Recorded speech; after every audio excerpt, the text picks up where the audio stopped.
Bonjour et bienvenue pour cette nouvelle fournée de vidéos.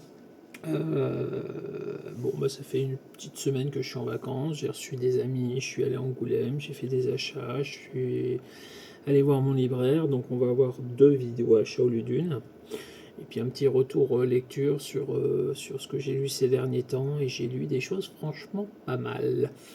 Donc on va commencer déjà par la vidéo sur Angoulême et sur les achats que j'ai fait là-bas.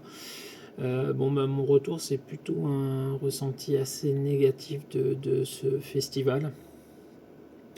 Alors moi, j'ai connu le festival dans les années 90-2000, une époque où Panini était vraiment très présent sur le festival. Là, ils sont carrément isolés dans la bulle manga où je ne suis pas allé. Je vais vous raconter mes péripéties de voyage après. Donc, j'ai pas vu Panini. Urban, j'y suis allé le jeudi. Le jeudi, il n'y avait personne pour dédicacer.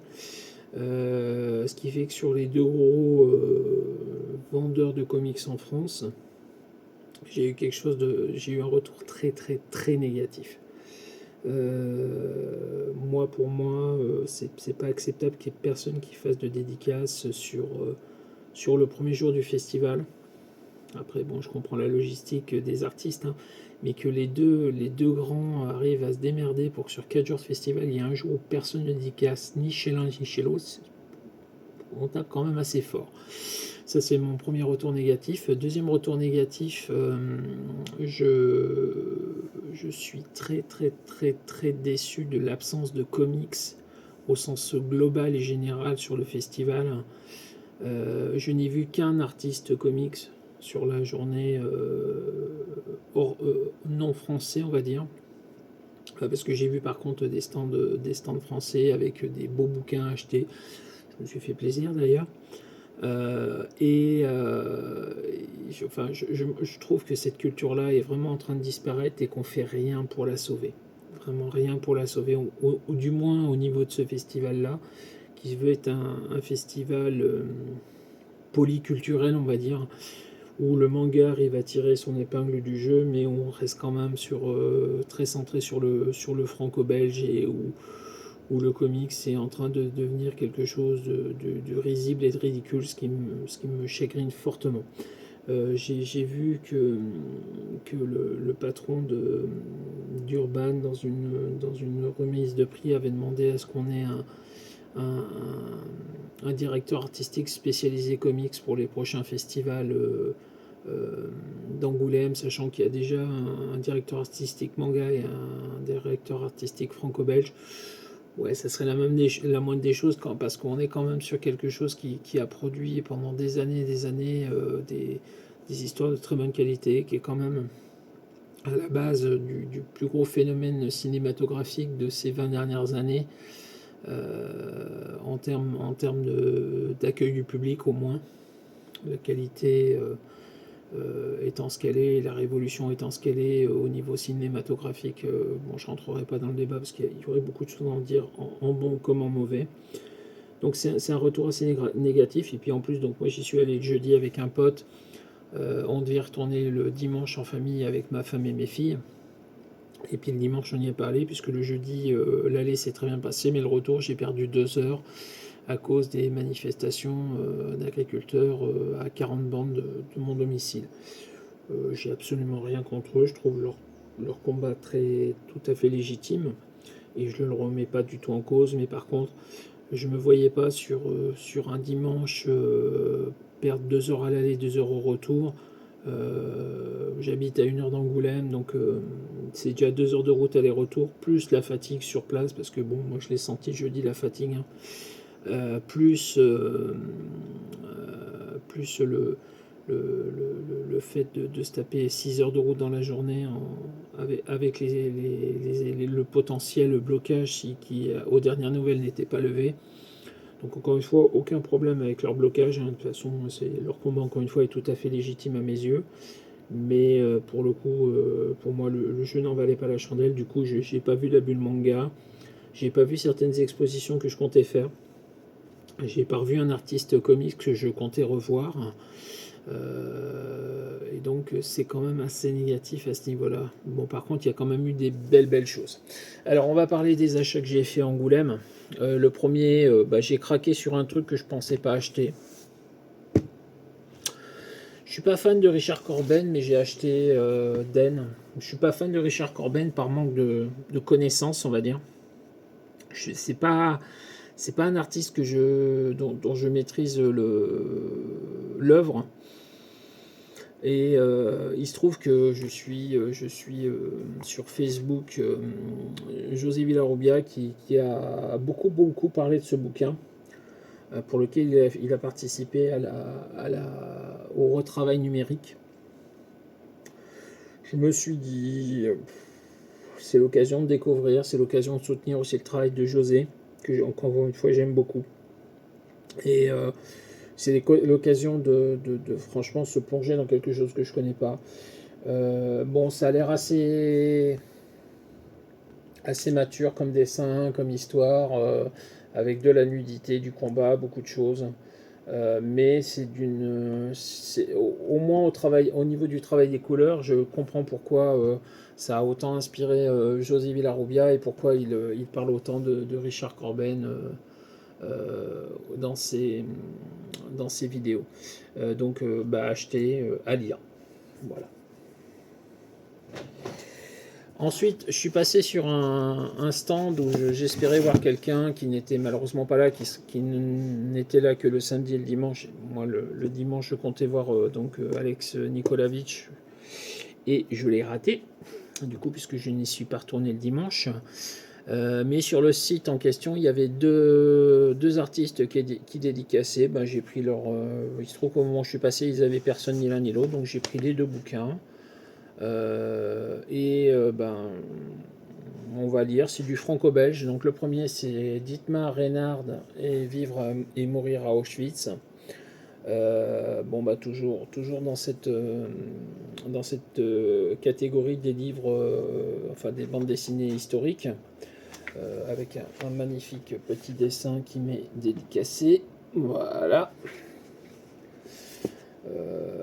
Et puis La guerre des Gaules, la véritable histoire, par Tarek et Vincent Pompetti. Donc moi j'ai vu Tarek. Donc Tarek, si j'ai bien compris, c'est le scénariste et non pas le dessinateur, mais qui m'a fait une petite dédicace sympathique. Voilà. Moi je trouve que c'est sympa. Donc voilà. Niveau comics proprement dit, comme j'avais pas spécialement accès aux artistes américains, je me suis rabattu entre guillemets, avec tout le respect que je leur dois, sur du comics français.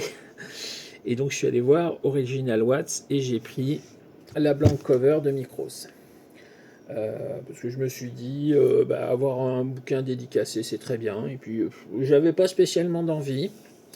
Oliver Hudson, le dessinateur, venait juste de finir ça. Je lui ai dit, faites-vous. Quand il m'a demandé ce que je voulais, je lui ai dit que je voulais qu'il se fasse plaisir. Il m'a proposé celui-là qui venait de finir, il me l'a dédicacé. Donc voilà. Pareil, du Micros à relire. J'avais adoré relire du Micros dans le premier spécial Strange que j'avais commencé. C'est d'ailleurs à l'époque un des trucs qui m'avait chagriné, c'est qu'il y avait supposément du Micros que dans le premier. Je ne sais pas s'il y en a dans les autres, je ne crois pas. Je m'en assurerai quand je les lirai. Mais pour le coup, là il y a du Micros et donc je vais me faire plaisir en lisant du Micros. Et puis on est sur le seul artiste que j'ai rencontré à Angoulême, avec qui on a eu un bon feeling ensemble. On a discuté un petit peu. Donc j'ai pris son sketchbook et un bouquin qu'il a sorti en version française. Je savais même pas que c'était sorti. Alors après vérification, c'est sorti en 2019, avant que je reprenne les comics, puisque c'était avant le Covid. Et donc du coup je connaissais pas et j'ai découvert et c'est très très bien. Donc on parle de Jamal Eagle. Donc voici le sketchbook. Et son bouquin est sorti chez Delcourt en 2019.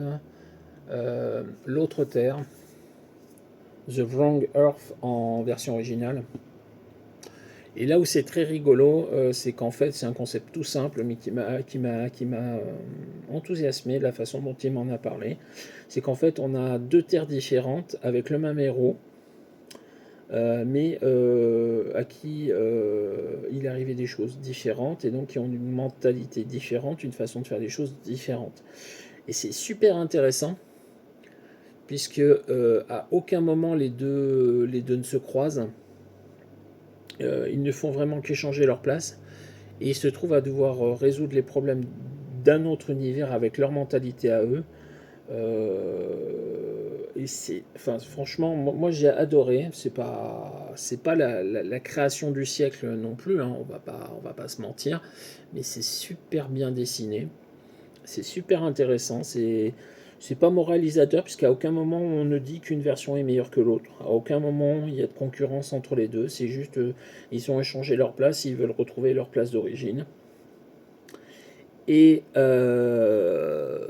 bon, franchement, c'est pas mal. J'aime en particulier le dernier épisode, à un moment où chaque héros dans l'univers de l'autre est confronté au même problème. Et pour résoudre le problème, alors qu'ils sont si différents, ils aboutissent à la même solution du problème. Je trouve ça amusant de se dire qu'au final, les solutions les plus simples s'appliquent dans toutes les situations. Voilà. Donc, franchement, je l'ai dévoré. Je voulais à la base retourner voir Jamal Eagle le dimanche pour lui dire ce que j'en avais pensé. Je m'étais engagé à le faire d'ailleurs. Et du coup, bah, j'ai pas pu, puisque j'ai pas encore une fois, j'ai pas voulu prendre le risque de me retrouver bloqué par les agriculteurs. Et encore une fois, il n'y a aucun reproche à ce niveau-là. Ils ont leur combat, ils le mènent, et il est tout à fait légitime. Ça m'aurait arrangé qu'ils le décalent de 2 semaines. C'est tout. Voilà. Après, le principe de ce genre de mouvement, c'est justement d'embêter les gens pour faire prendre conscience qu'eux aussi ont des problèmes et que ça serait bien qu'on pense à eux. Donc, voilà. Un retour sur Angoulême assez négatif. Je ferai pas de review plus développée de l'autre terre parce que j'en ai dit en gros ce que j'en pensais là rapidement dans cette vidéo là. J'ai vérifié, Delcourt apparemment n'a pas sorti les suites, donc je vais sûrement voir dans les prochains temps pour commander les suites en BO. J'essaierai de voir si je peux contacter Delcourt pour savoir s'ils ont un projet de publier la suite ou pas. Et si jamais c'est pas le cas, ouais, je verrai pour commander les versions originales en TPB des suites, parce que je crois qu'il y a au moins deux mini-séries à suivre. Franchement, ouais, ça paye pas de mine, mais l'autre terre, c'est vraiment sympa, et donc je vous le conseille vraiment. Voilà, c'est la fin de cette vidéo retour sur Angoulême. On va passer à la vidéo achat du mois de janvier. A tout de suite.